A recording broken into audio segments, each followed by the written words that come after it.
ஆண்டவரால் ஆசீர்வதிக்கப்பட்ட அருமையான தேவ ஜனங்களே, இன்று நாம் வாசிக்கக்கூடிய தலைப்பு என்னவென்றால், வார்த்தையினால் ஈர்க்கப்பட்ட வாலிபன். உம்முடைய வார்த்தைகள் கிடைத்தவுடனே அவைகளை உட்கொண்டேன். எரேமியா 15வது அதிகாரம் 16வது வசனம். தென் கொரியாவின் ஒரு சிறு கிராமத்தில் ஓர் ஏழை குடும்பத்தில் பிறந்தவர் யாங்கி என்ற பையனாவார். சிறுவயது நாட்கள் முதலே அவன் பலவீனமாக இருந்து வந்தபடியால் அவனுக்கு காச நோய் கண்டறியப்பட்டது. செய்யப்பட்ட சில சிகிச்சைகளும் அவனுக்கு பலனளிக்கவில்லை. பெற்றோர்களும் நம்பிக்கை இழந்து உடைந்த நிலையில் இருந்தனர். அவனும் தன்னந்தனியாக ஒரு சிறிய அறையில் முடங்கி போயிருந்தான். ஒரு நாள் 8 வயதுள்ள சிறுமி ஒருத்தி மலர்ந்த முகத்துடன் அவனது அறைக்குள் நுழைந்து இயேசுவை பற்றி எடுத்து கூறி, அவர் உங்களை சுகப்படுத்துவார் என்று கூறினார். அந்த வாலிபன் அவளை வெறுப்புடன் துரத்திவிட்டாலும் அவள் மீண்டும் மீண்டும் வந்து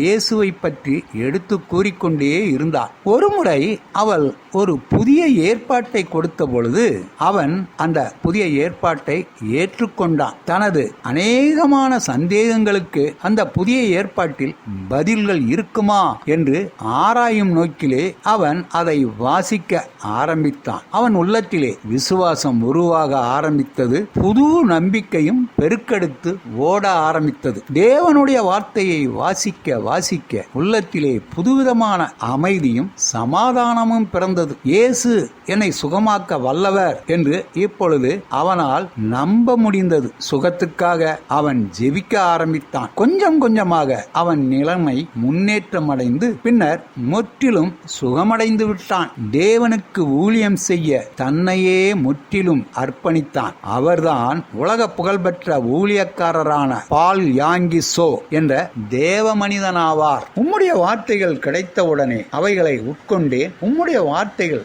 எனக்கு சந்தோஷமும் என் இருதயத்துக்கு மகிழ்ச்சியுமாயிருந்தது. சேனைகளின் தேவனாய கர்த்தாவே, உம்முடைய நாமம் எனக்கு தரிக்கப்பட்டிருக்கிறது. எரேமியா 15வது அதிகாரம் 16வது வசனம். தேவ ஜனமே, தேவனின் வார்த்தைகளை நேசித்து வாசிக்கிறோமா? கர்த்தருடைய வார்த்தையால் கவர்ந்து இழுக்கப்படுகிறோமா? வசனம் நம் வாழ்வின் ஆதாரமாய் இருக்கின்றதா? சிந்திப்போம், செயல்படுவோம். தேவனே, உம்முடைய வார்த்தைகள் ருசியானது. அதை தினமும் உட்கொள்ள எனக்கு ஆவலை தாரும் என்று நாம் நமது தேவனை நோக்கி ஜெபிக்கலாமா? ஆண்டவர் தாமே நம் அனைவரையும் ஆசீர்வதிப்பாராக. ஆமென்.